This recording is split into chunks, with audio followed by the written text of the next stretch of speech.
Hi everybody, Derek DeNicola here, writer, filmmaker, producer in Los Angeles, California. And gotta say, I should be writing right now, but instead, you're gonna go on a journey with me to Reddit, because one of my favorite things to do is check out the screenwriting subreddit. Here, I'm gonna pull it up for you right here. And this is kind of a common question asked between all writers, which is, how do you guys cure your writer's block here? I'll tell you a little bit about mine. Hi, Gabe. I'll tell you a bit about how I cure writer's block. I do it with questions. One of the ways that I kind of procrastinate would be to read Reddit, but I do like to read the screenwriting subreddits, so I'm still kind of staying on task. And one of the first things that popped up today, 6 hours ago, by user owned substance 7415 is, how do you guys cure your writer's block? There's a lot of people who would say that there is no such thing as writer's block, just lack of inspiration, or sometimes you just have to start doing the work and kind of let your imagination catch up. I've also heard of a tip, and I think it's by a writer who wrote the novel Bird by Bird, where she would get Post-it notes, and she would say, as long as I can fill out a Post-it note that I'm writing, it'll usually get, it's so little of a space that it becomes unintimidating. And to get to the end of a Post-it note is actually just enough to jumpstart your imagination, your writer's brain, and she's ready to write. So something like small, digestible baby steps is a great way to go too. But for me, I like to ask a lot of questions. The mise en scene, where are things set?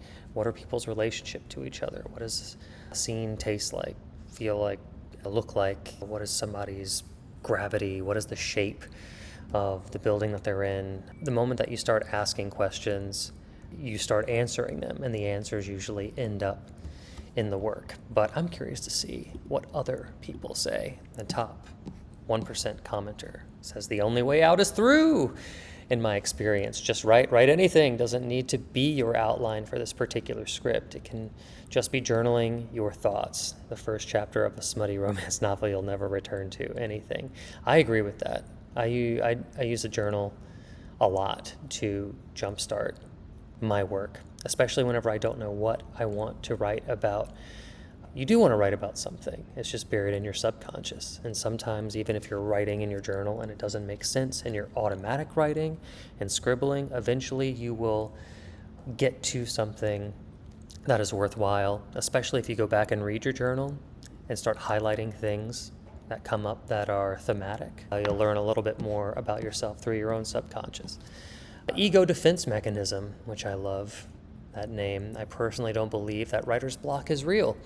There's always a specific problem that is preventing you from moving forward. In your case, you're struggling to write the opening. However, all openings are thematically related to the ending.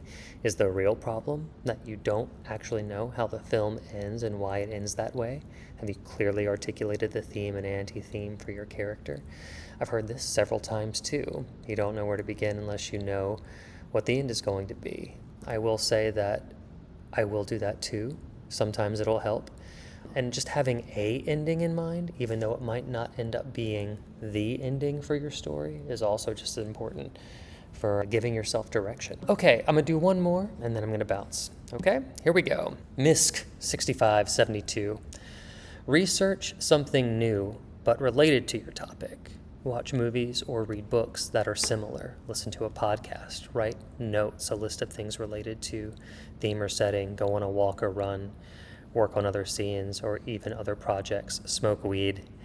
Pretty infrequent for me these days. Oh, I'm sorry to hear that. Or a few whiskeys. Gabe could also testify to mind your business. Weed-inspired ideas. But I like this too. He brings up the go for a walk or run. It's always important to reset your brain, especially whenever you're switching from one topic to another one. My thing isn't necessarily a walk, it's a shower. For whatever reason, that's my safe place. And letting the water run over me and just being alone with my thoughts and zero distraction. A shower actually forces me to focus. And I have a lot of wet Post-it notes around my apartment to prove it. Okay. Well, guys, thank you so much for hanging out with me today. It was a pleasure to get to talk to you. And my name is Derek DeNicola. I'm a screenwriter here in Los Angeles. Love to hear your thoughts, comments. Be sure to like and subscribe. And I guess all I should really say to you is now get to writing. Thanks for tuning in. Bye.